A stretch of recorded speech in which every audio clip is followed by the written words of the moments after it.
e do professor Roberto Vicente Leon, fazer uma rápida apresentação para que a gente possa iniciar a dinâmica da própria conferência.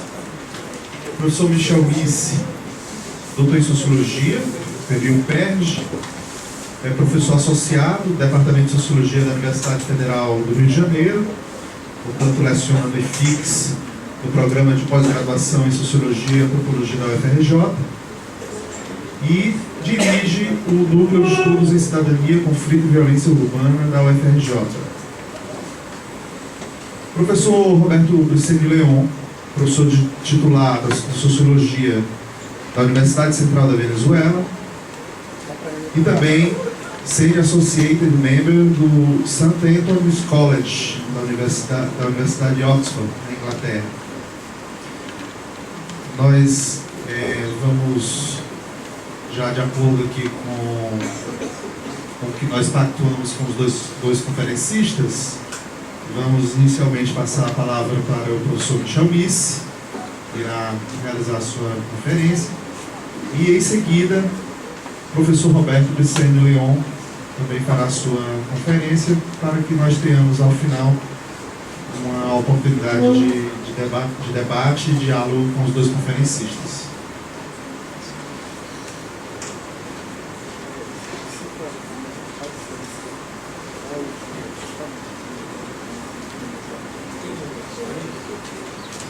Bom, uma boa tarde a todos. Nós estamos aqui às voltas ainda com problemas técnicos, mas eu acredito que agora nós possamos começar.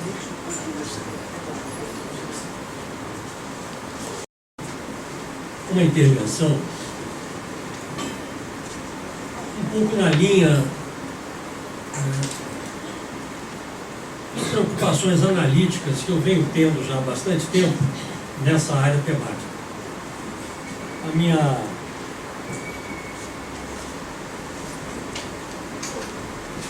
minha inserção nessa área temática remonta a 40 anos.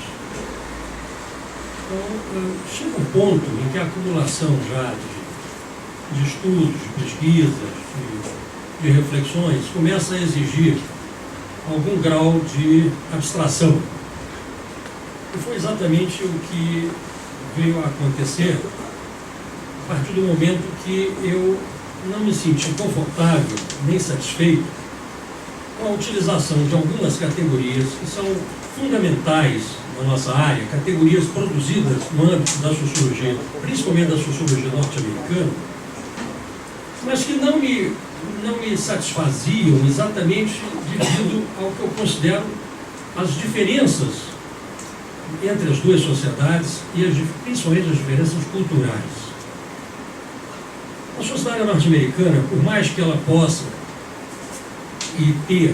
tem desigualdades profundas, é uma sociedade baseada no sistema de crenças profundamente igualitário.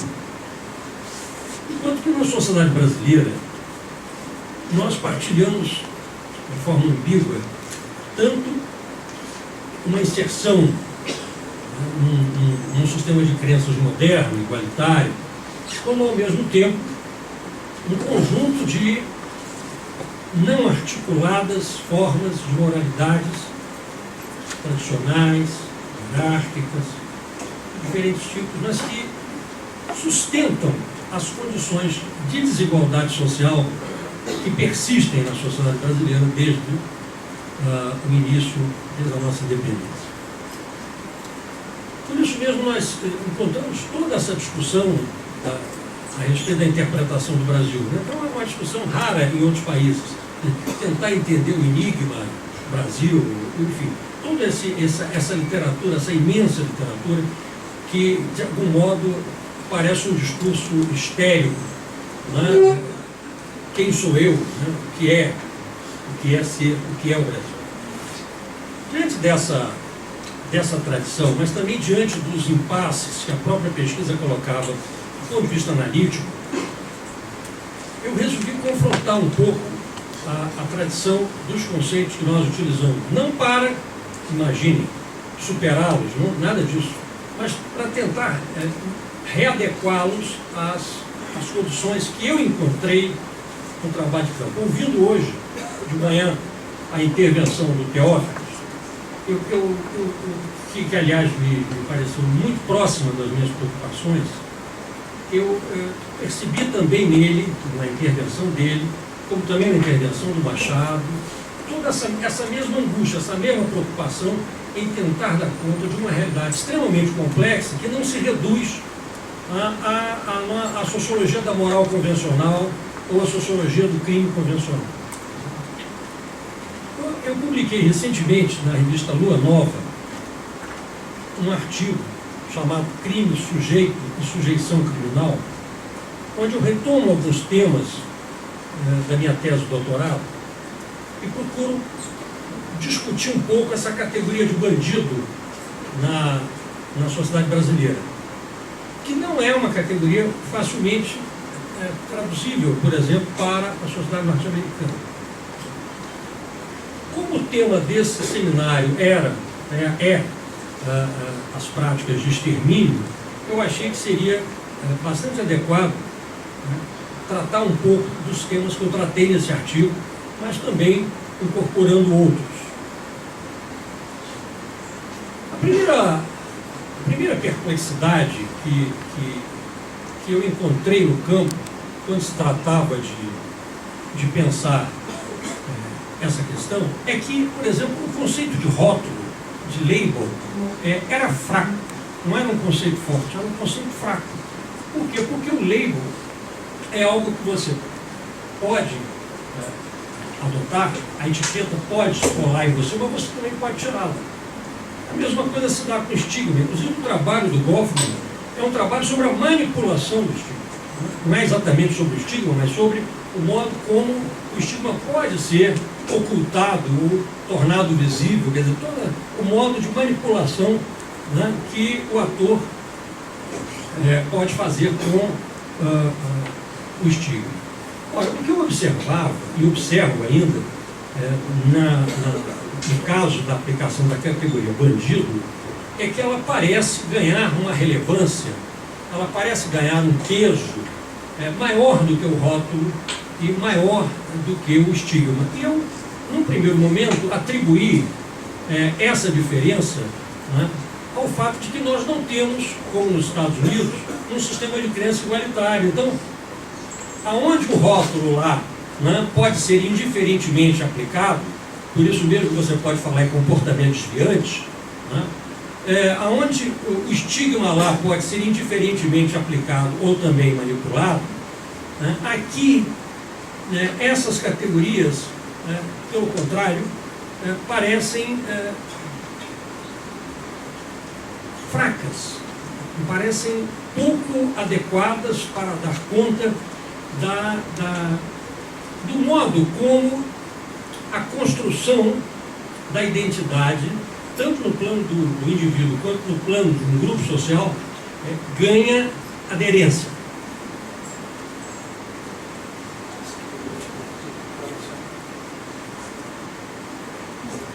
Essa aqui é uma foto da revista O Cruzeiro, de 1958. A legenda diz: se os presos pudessem trabalhar, esse xadrez não estaria assim. Eu trouxe essa foto porque ela convoca a uma imagem que é bastante antiga, né? 50 anos. Uma imagem que você encontra ainda hoje em várias celas da Polinter no Rio de Janeiro. A mesma imagem, 50 anos depois. Também da mesma revista O Cruzeiro, de 1958. Agora, o Globo, de 25 de novembro de 2010, né, uma operação no Complexo do Alemão.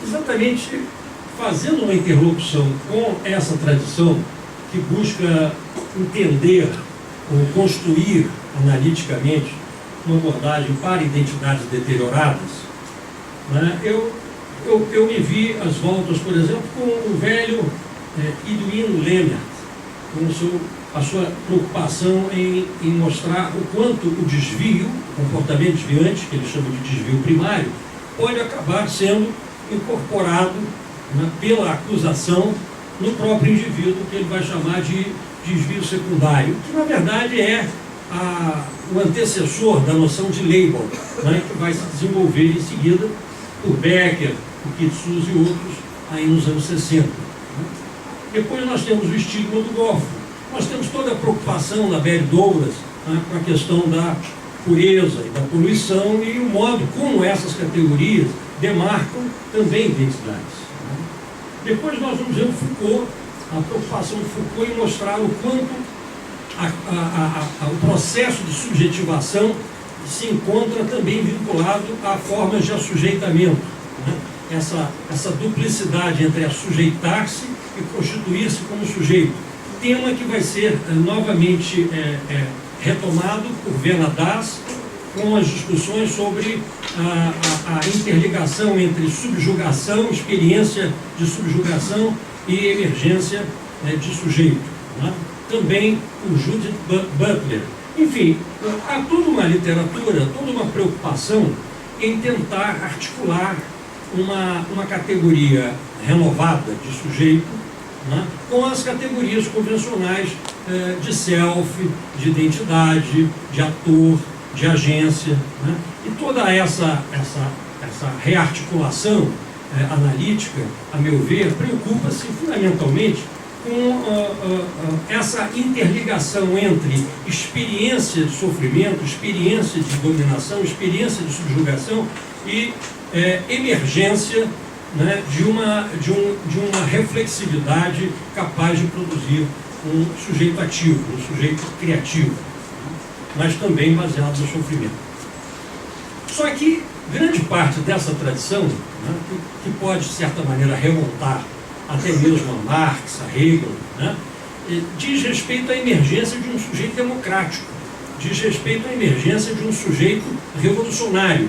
Então, nós vamos assistir, por exemplo, na literatura marxista, toda a discussão sobre consciência de classe, sobre a emergência de um sujeito revolucionário, o proletariado. Nós vamos assistir a discussão depois, né, sobre a emergência de sujeitos a partir das minorias, né, o sujeito feminista, por exemplo, a revolução, né, articulada ao feminismo, a mesma coisa no caso do homossexualismo e assim por diante. Sempre a emergência, né, em busca de novos direitos, em busca, né, da constituição de sujeitos autorreflexivos, capazes de produzir ativamente um aprofundamento da democracia. Mas ninguém se refere à possibilidade de emergência de um sujeito que não está absolutamente interessado nos outros, mas que está interessado apenas em si mesmo. Né? E é um pouco por aí que eu comecei a pensar a questão da sujeição criminal. A sujeição criminal refere-se a um processo de subjetivação, né, em que o crime mesmo, enquanto categoria genérica, passa a habitar, por assim dizer, né, a personalidade, vamos chamar assim, do sujeito. Né? Então, a sujeição criminal não se refere a desvio, não é isso, um comportamento desviante, se refere a crime, especificamente a crime, aquilo que está já institucionalizado como crime. Né? Refere-se, portanto, a portadores do crime, seriam portadores do crime, não se refere a quaisquer portadores do crime, portanto, não se refere a criminosos de um modo geral. Você pode ser criminoso e não incorporar a sujeição criminal, mas a um portador especial que participa de um tipo social, por exemplo, bandido.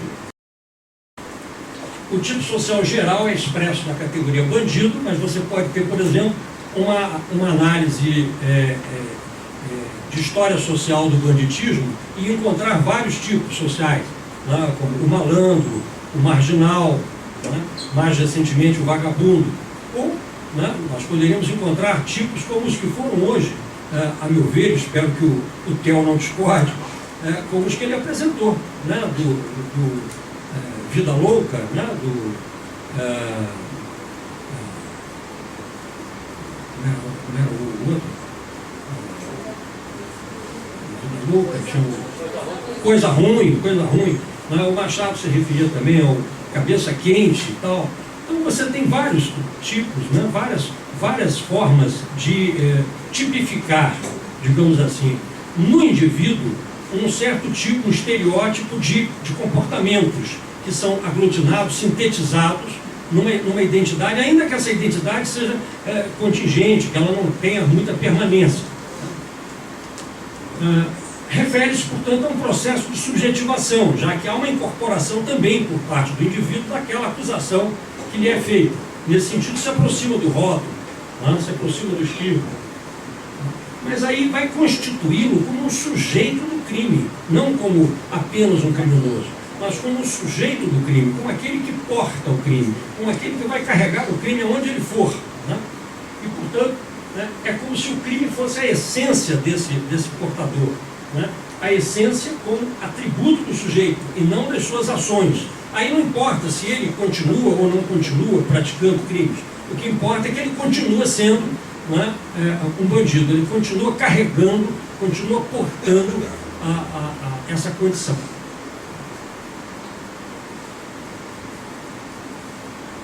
Na sujeição criminal, a expectativa social é de um sujeito irrecuperável.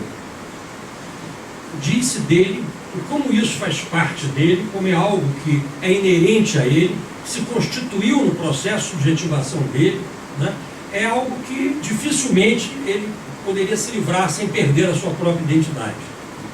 Eu tenho um ex-aluno de mestrado, está fazendo doutorado agora, César Pinheiro Teixeira, que trabalhou com a conversão, né, de bandidos no Rio de Janeiro, conversão neopentecostal.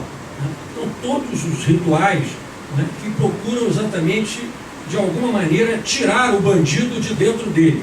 Né? O que significaria, o bandido está tão afundado dentro dele, que é preciso um ritual de conversão, quase que exorcista, para tirar o mal de dentro dele. As expressões que foram usadas pelo secretário de Segurança do Rio recentemente são mais um indicador do que eu estou tentando mostrar aqui, quando ele diz que o complexo alemão era o coração do mal. Né? Quer dizer, veja, você tem aí, no caso, uma sujeição criminal de um bairro inteiro, de uma favela inteira. Né? A ideia de recuperação, ressocialização, conversão ou reinserção é um indicador de sujeição. Quando você começa a utilizar essas categorias, começa a aplicá-las, você já está, é um indicador de sujeição, você já está reconhecendo que há ali um processo de sujeição. Por quê? Porque você está supondo que aquela pessoa não foi suficientemente socializada, ou que ela não foi suficientemente integrada, ou que ela não foi suficientemente inserida, e que ela precisa, de algum modo, ser convertida ao que você supõe ser a sociedade. Essa distinção que as televisões trataram abundantemente nessa operação no complexo alemão, entre pessoas de bem e pessoas do mal, essa separação radical, como se nós todos não portássemos também qualquer categoria de mal em nossos comportamentos, ou como se não tivéssemos no criminoso qualquer participação em, digamos assim, dimensões representadas como do bem. Essa dicotomia, não é própria da sujeição criminal. A ideia de que há causas que explicam a diferença do indivíduo em relação a todos os outros. Daí toda uma criminologia preocupada com as causas que levam uma pessoa a se tornar criminosa, por exemplo. Né? Como se você pudesse distinguir entre as causas que levam, não é, um banqueiro a praticar fraudes, das causas que levam o Fernandinho Beiramar a fazer distribuição atacado de drogas no Rio de Janeiro. Como se houvesse uma diferença substancial né, entre os dois comportamentos criminosos. Num caso há sujeição, no outro não há. Né? Você pode até acusar esse banqueiro, né, ou esse político de bandido ou de criminoso, mas a sujeição não pega, ela não ganha adesão pública, né? Ela não é convincente, né? Enquanto que no outro caso ela é convincente, o que faz com que a sujeição criminal também se ligue apenas a determinadas camadas sociais, a jovens, né, de um certo extrato social, com certas aparências, com certa experiência e estilo de vida, e não a outros. Pode haver sujeição criminal mesmo sem crime ou incriminação. Bom, aí nós teríamos apenas uma reprodução ampliada da sujeição criminal para fora do próprio comportamento criminoso, por exemplo, atingindo um grupo social, uma família, as mulheres do criminoso que passam também a serem tratadas como parte dessa sujeição criminal, por exemplo. Nem sempre quem é incriminado participa da sujeição criminal. Evidentemente, você pode ser incriminado, pode ser, inclusive, condenado, cumprir a pena e não participar de modo algum desse processo de subjetivação. A sujeição criminal incorpora as manobras do rótulo, do desvio secundário, do estigma, mas dele se diferencia por implicar uma síndrome que articula a desigualdade social em várias dimensões, né, e que produz a associação da pobreza urbana com o crime. Essa associação não existe como uma relação causal, ela, na verdade, ela é uma relação construída pela sujeição criminal. É a sujeição criminal que articula pobreza urbana com crime. Né? E, finalmente, a sujeição criminal cria sujeitos criminais, bandidos, né? Cria identidades para o extermínio. Aqui eu estou apresentando para vocês um gráfico sobre os civis mortos pela polícia no Rio de Janeiro entre 1993 e 2009. Esses são dados oficiais da própria polícia, tá? Não são dados decorrentes de qualquer tipo de fonte que não seja oficial.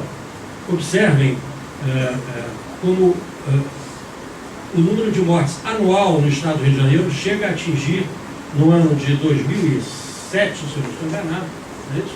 1.350 pessoas mortas, suposto confronto legal.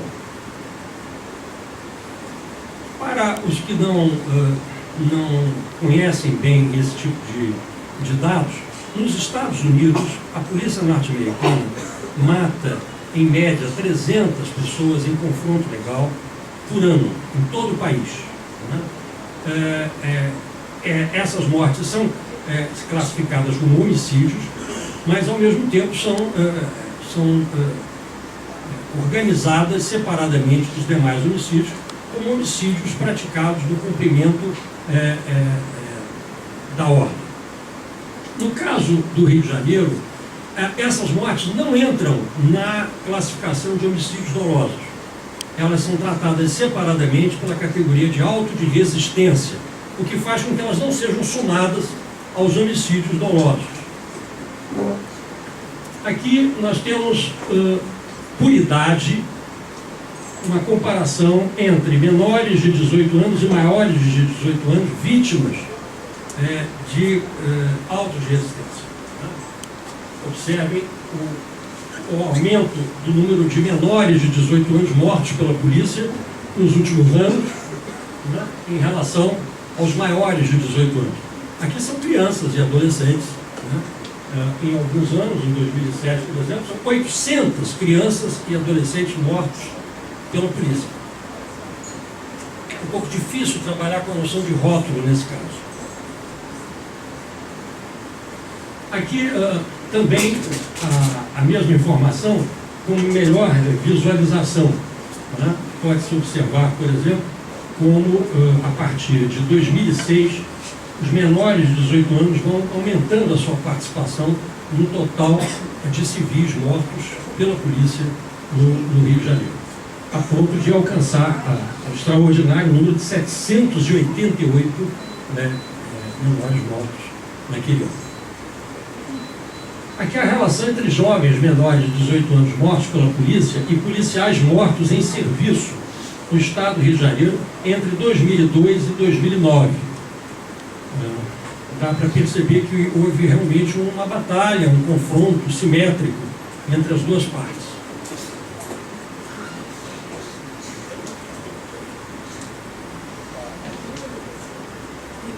Aqui, não apenas os menores, aqui todos os civis mortos pela polícia em comparação com os policiais mortos em serviço.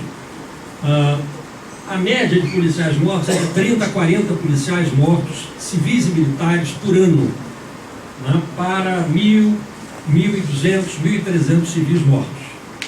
É difícil explicar essa assimetria numa batalha convencional.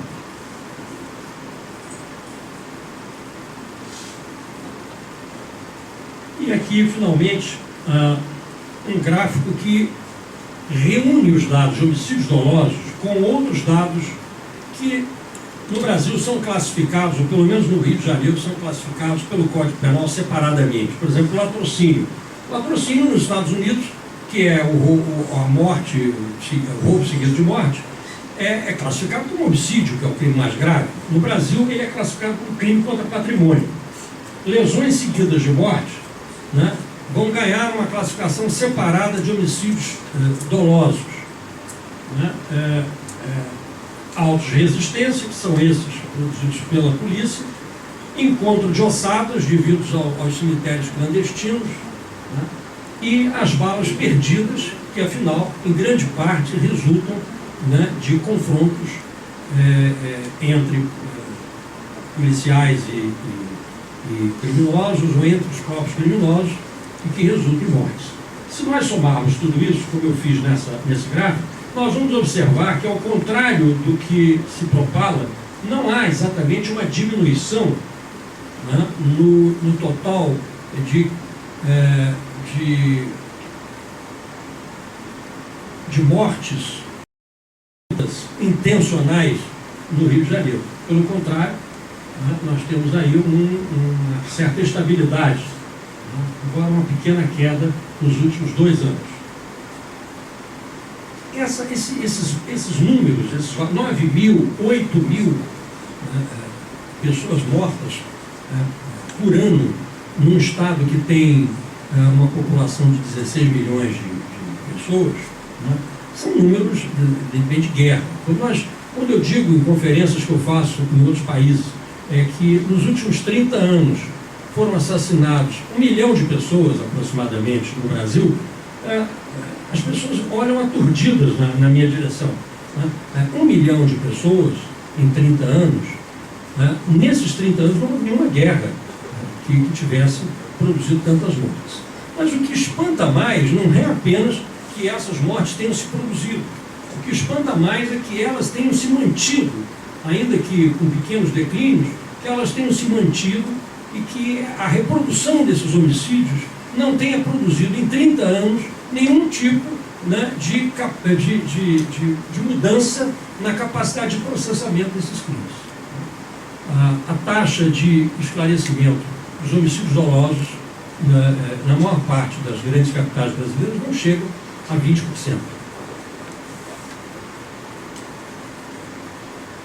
Bom, quando você associa esse processo de sujeição criminal de jovens pobres, urbanos, com a corrupção, então você pode ter uma melhor possibilidade de explicar o que eu tenho chamado de acumulação social da violência. A acumulação social da violência, ela é um processo histórico, é um processo que já tem no Rio de Janeiro 50 anos, pelo menos, quer dizer, não é algo que tenha começado como um raio no céu azul, né? É um processo que exatamente é uma acumulação, porque você tem um processo causal circular acumulativo, né? E, portanto, você tem que os fatores que participam, né, eles se reproduzem ampliadamente. E entre esses fatores eu tenho insistido muito nessas duas categorias. A sujeição criminal, que é essa associação entre jovens, pobres, urbanos, não é? Mercados ilegais e sua transformação num tipo de pessoa especial, bandidos, né? Com as mercadorias políticas, que são exatamente as negociações que são feitas de diferentes tipos entre agentes públicos e bandidos, né? Ou mesmo entre os próprios bandidos, e que produzem um tipo de mercadoria que não é apenas exclusivamente econômica. É uma mercadoria que, para ser produzida, depende de monopólio, portanto depende de força, depende de violência. Sem violência você não produz essa mercadoria, ainda que essa violência seja retirada, né, de uma prerrogativa do Estado. Por exemplo, como quando um policial utiliza-se da sua condição de policial, ele está usurpando do Estado a violência legítima e transformando-a em um capital que, apropriado privadamente, permite a ele, né, fazer a negociação. Nesse sentido, em mercados ilegais, o assujeitamento criminal depende da oferta de mercadorias políticas. Essas são produzidas em trocas que envolvem cálculo econômico e cálculo de poder. Em geral, a troca é assimétrica, muitas vezes compulsória, e além de submeter-se às leis da oferta e da procura, depende de uma avaliação de correlação de forças, que envolve o diferencial dessa mercadoria. A posse de uma posição de força, seja por meio da violência, seja por se apoiar em prerrogativas de autoridade. Trata-se de um mercado ilegal que parasita os mercados ilegais convencionais ou que se reproduz autonomamente. Me lembro aqui um pouco também da conferência do Pegoraro, que toca em alguns pontos, quando ele faz a distinção entre crimes econômicos e os crimes convencionais. Aqui, por exemplo, nós poderíamos ver numa escala geral, pegando apenas 5 tipos de delitos que são representados por esses nomes, né? Do menos grave ao mais grave, na representação coletiva, na representação social, nós teríamos, todos eles são 5 tipos de mercadorias políticas: o clientelismo, o tráfico de influência, o acordo ilícito, a corrupção e a extorsão, que seria o mais grave. Corrupção aí é uma categoria genérica que abarca diferentes tipos de comportamento, mas que, em geral, são praticados por um funcionário público com um não funcionário público. Aqui nós gostaríamos de também insistir sobre as relações complexas entre lei e o que eu estou chamando de moral privada, para diferenciar da moral do Estado, da moral pública, né? Então, em certos contextos, há gradações de avaliação moral que nem sempre correspondem à tipificação das leis. Em cada contexto, no plano cognitivo, cidadãos e agentes do Estado interpretam a validade ou não do evento para cada caso referido nos códigos, e também realizam uma adequação de sentido entre a norma moral e o suposto sentido da lei ao realizá-la. Algumas afinidades entre uma e outra são ou parecem ser evidentes, outras não. Onde a ambiguidade encontra espaço para crescer, os interesses das partes encontram espaço para negociar informalmente o sentido final. Quando a negociação fracassa, a interpretação inicial é transferida para estágios subsequentes. A neutralização da culpa opera com argumentos de todo tipo, seja argumentos universalistas, do tipo todo mundo faz, né? Caixa 2, por exemplo, ou particularistas, do tipo a lei não previu uma situação como essa, ou é um caso especial, ou a lei é exagerada nesse caso, e assim por diante. Aqui eu ilustro algumas passagens de sentido, né, do que eu estou chamando de moral pública para moral privada. A moral pública é aquela que interessa ao Estado, aquela que é constituída na hegemonia, né? Na moral pública, por exemplo, você vai chamar determinados comportamentos de corrupção, de clientelismo, de extorsão. Mas no plano do indivíduo ou da família, isso pode ser transformado, né, para um significado de proteção, por exemplo, de proteção da família, de proteção do indivíduo. Benfield, no famoso trabalho sobre familismo moral, chama atenção exatamente para essas passagens de sentido. Aqui no quadro 2, no segundo quadro, né? A sonegação fiscal, por exemplo, para o ponto de vista da moral pública, é um crime. Do ponto de vista do indivíduo ou da família, pode ser interpretado como uma necessidade, como um caixa 2, simplesmente, né? Sem maiores problemas.